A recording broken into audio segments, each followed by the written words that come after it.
Selamat pagi anak-anak kelas 9. Apa kabar? Luar biasa.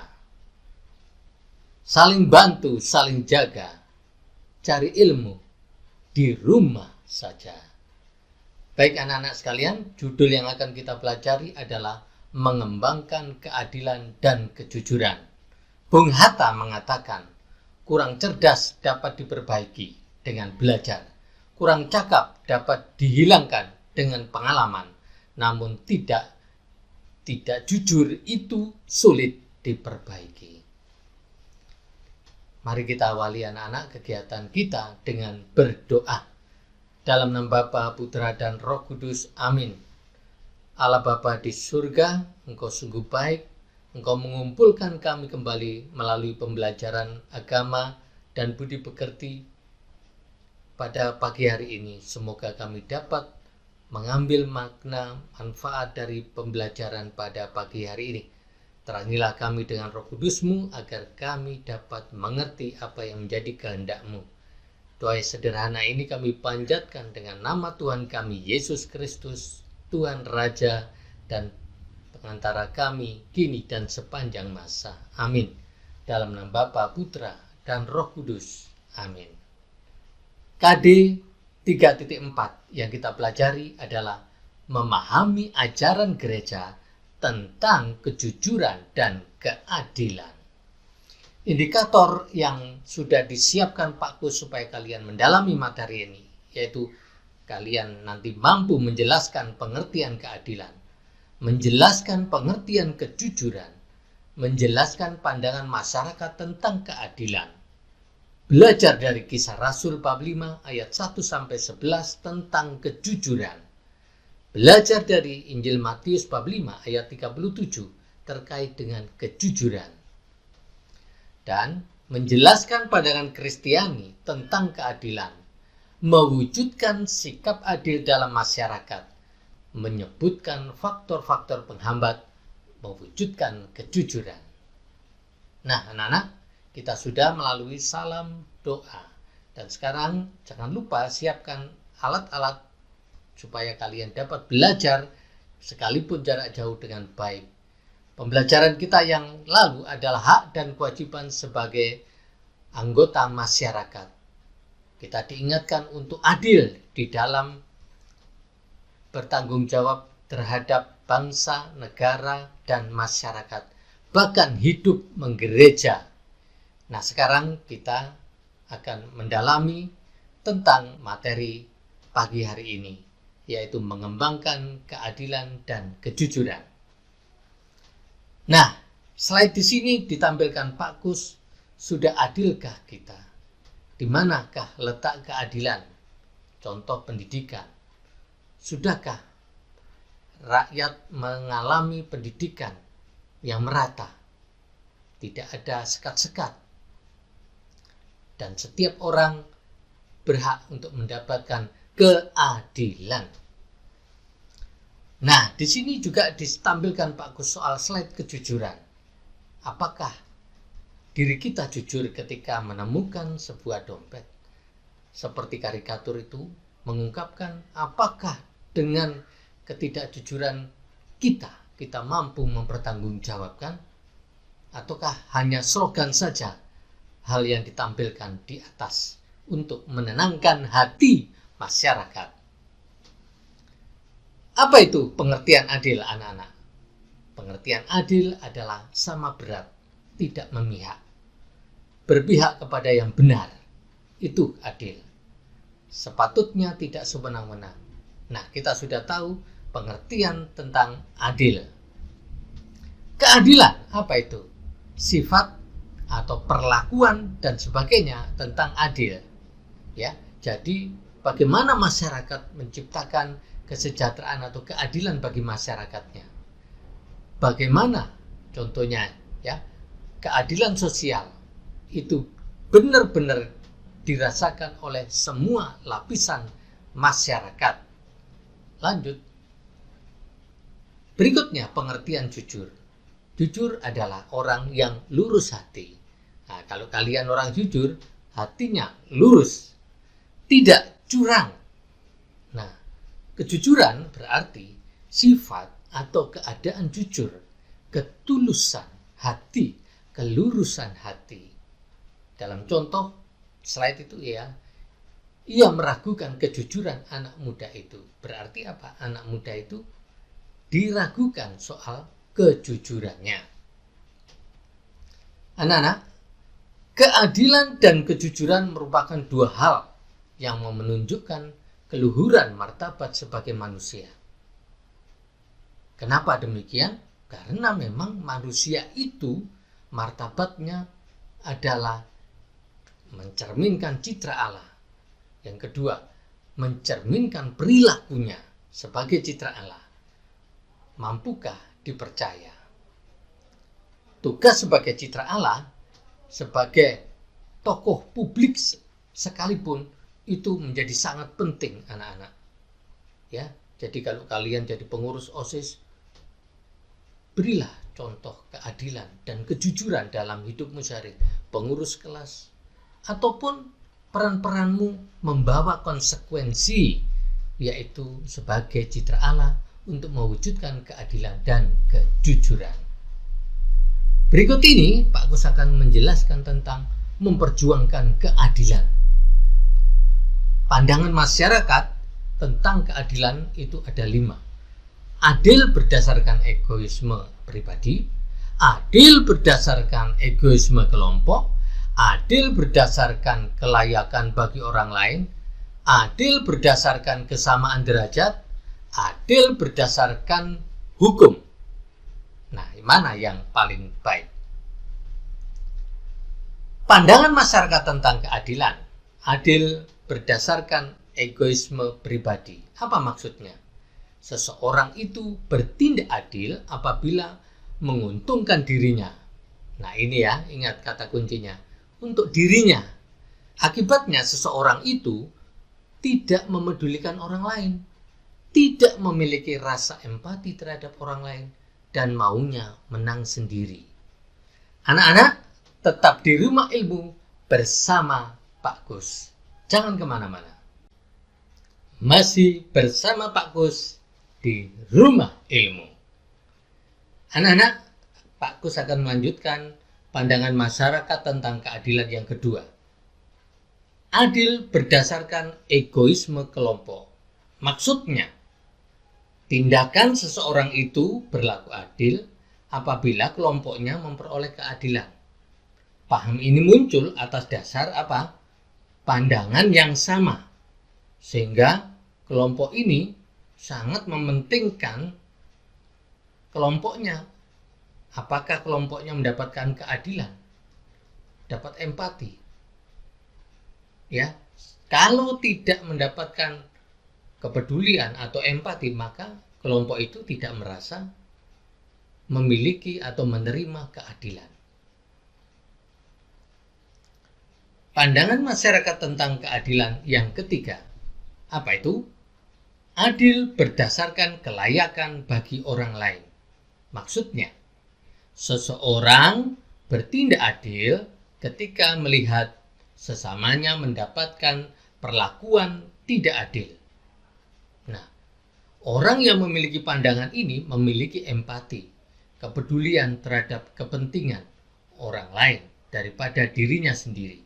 Perjuangan kelompok ini hanya dalam lingkup kelompok kecil saja. Jadi, kelompok ini yang mengatakan adil berdasarkan kelayakan bagi orang lain ini muncul karena melihat orang lain diperlakukan tidak adil.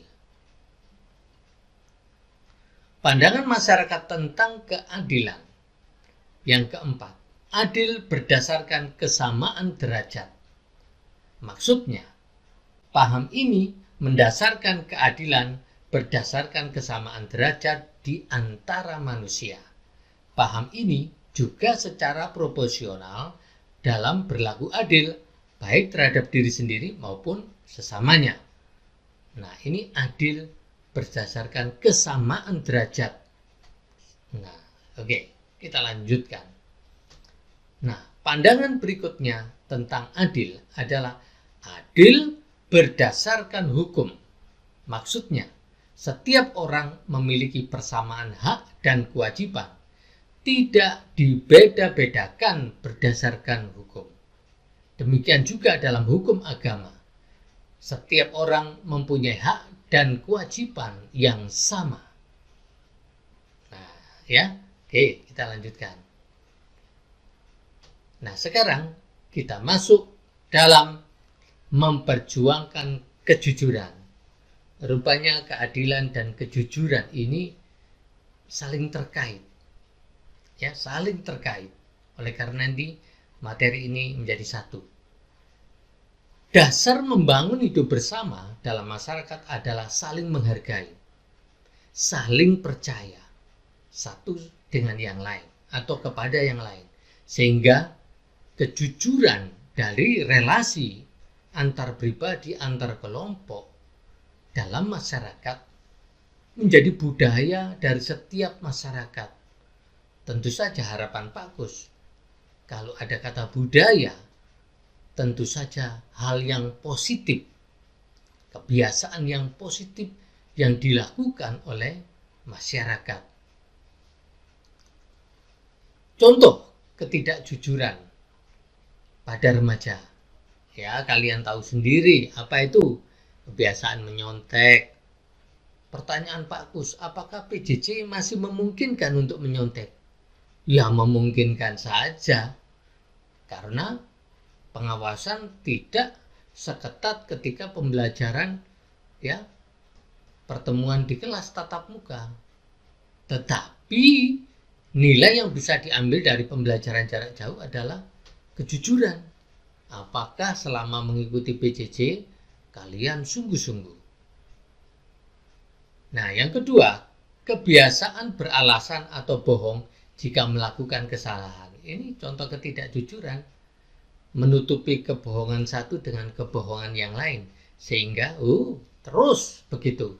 Yang ketiga, tidak menyampaikan hal yang sebenarnya karena takut dijauhi oleh teman-temannya.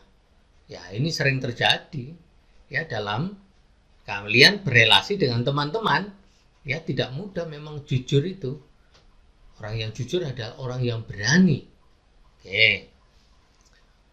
10 perintah Allah. Kalian ingat di dalam 10 perintah Allah yang ketujuh, jangan mencuri. Masih ingat?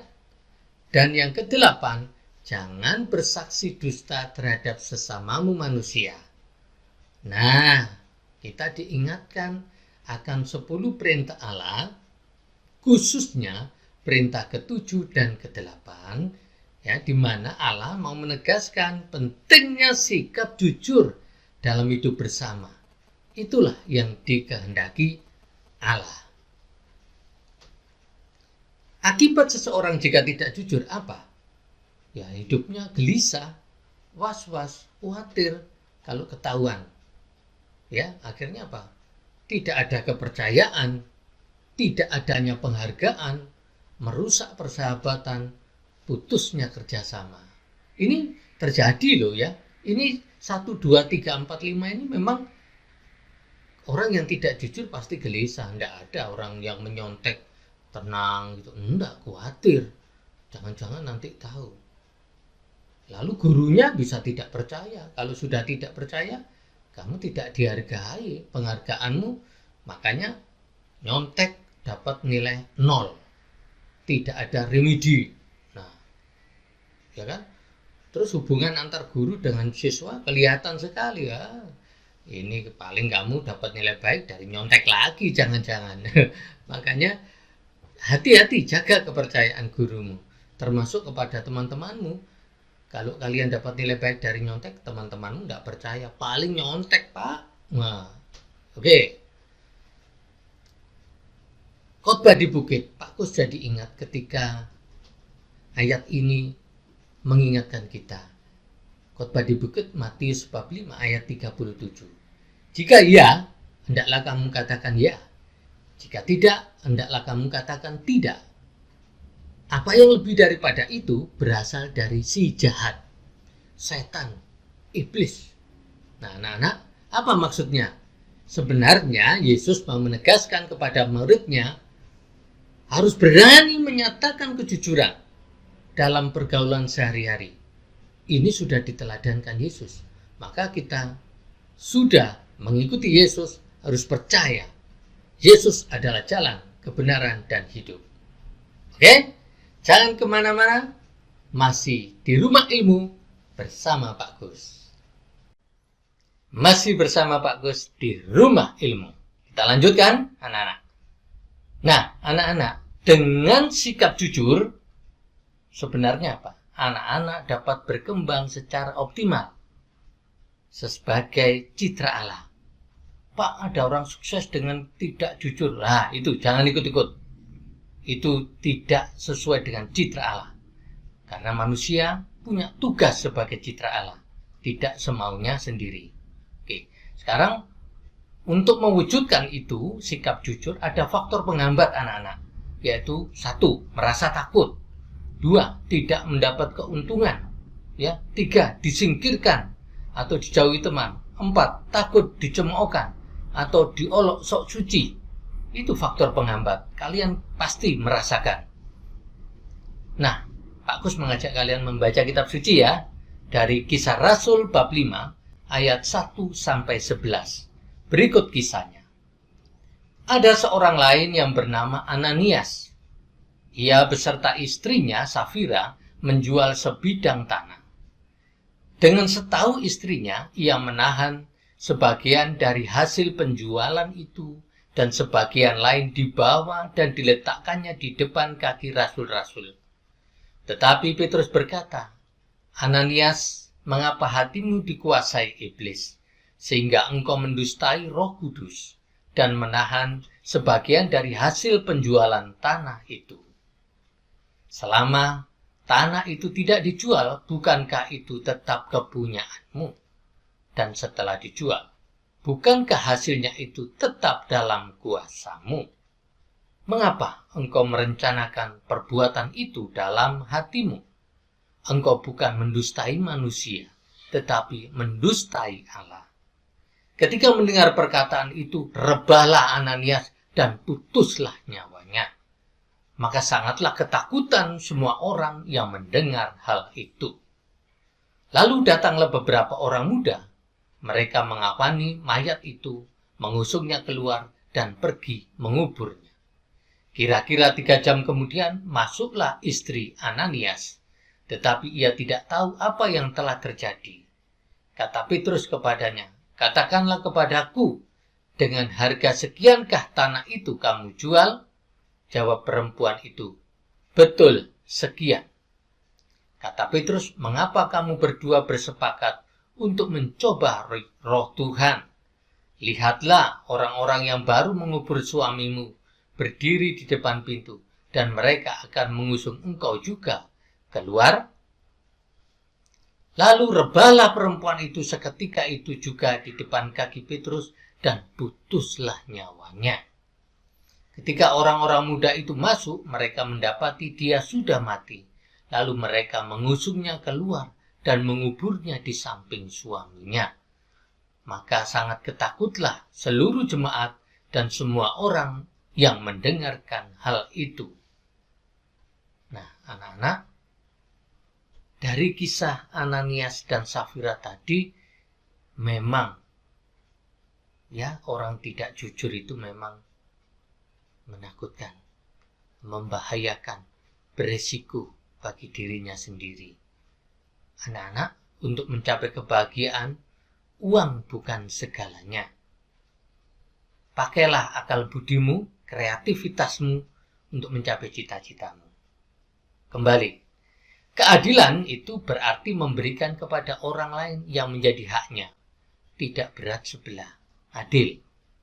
Seperti yang disampaikan oleh Raja Salomo, memberikan teladan dan menangani persoalan secara adil dengan mendasarkan segala sesuatu pada kebijaksanaan dan memperhatikan semua aspek dengan teliti.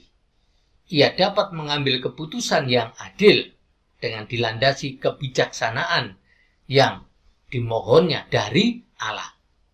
Salomo memberikan bayi kepada orang yang memang berhak memilikinya, Nanti Pak Kus tugaskan kalian membaca kitab 1 Raja-Raja bab 3 ayat 16 sampai 28. Nah, buka kitab suci atau cari di Google. 1 Raja-Raja bab 3 ayat 16 sampai 28. Kejujuran berarti menyampaikan kebenaran kepada orang yang berhak mengetahuinya. Ya, yang berhak mengetahuinya saja. Orang tuamu berhak mengetahuinya, hasil ulangan. Gurumu berhak mengetahuinya. Ya. Akibat perbuatan jujur, seseorang memperoleh ketenangan, kegembiraan, dan kepuasan, serta menciptakan kepercayaan terhadap diri sendiri maupun sesama. Oleh karena itu, anak-anak, jangan pernah mencobai atau dengan berbohong. Oke, lanjut. Terang kitab suci. Nah, kita sudah masuk kesimpulan anak-anak. Ketidakjujuran akan membawa akibat yang sangat fatal, bahkan kematian. Tidak jujur bisa merusak hubungan dengan sesama, bahkan juga kepada Allah. Nah, tuntutan untuk hidup dalam kebenaran juga disampaikan Yesus dalam khotbah di bukit. Yesus menuntut para muridnya untuk berani hidup jujur. Ya, berani hidup jujur. Jika ya, katakanlah. Ya, jika tidak, katakanlah tidak. Selebihnya dari si jahat alias dari setan. Oke, lanjut.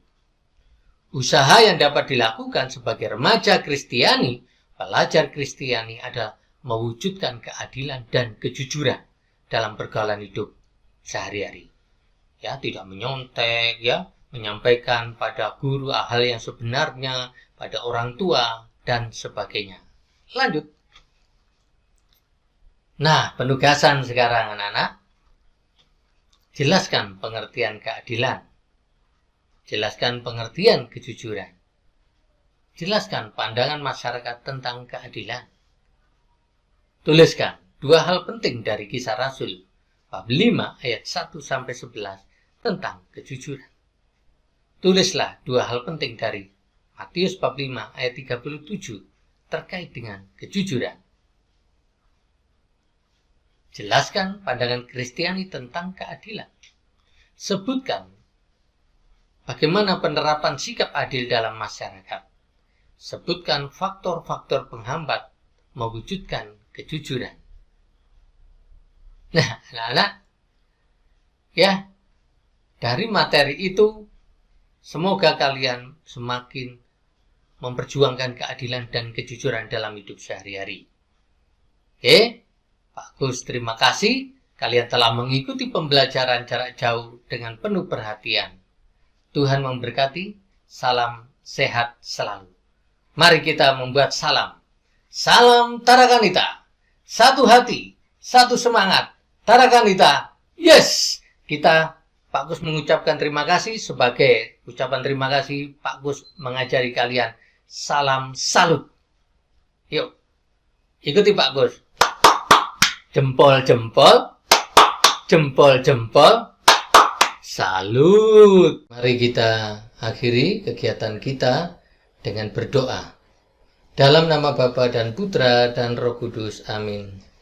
Syukur kepadamu ya Tuhan, karena Engkau telah hadir bersama kami dalam pembelajaran jarak jauh, pendidikan agama Katolik dan budi pekerti. Semoga dapat kami amalkan dalam hidup kami sehari-hari ya Tuhan, sehingga kami mampu menghadirkan Engkau dengan kejujuran dan sikap adil kami di tengah-tengah masyarakat.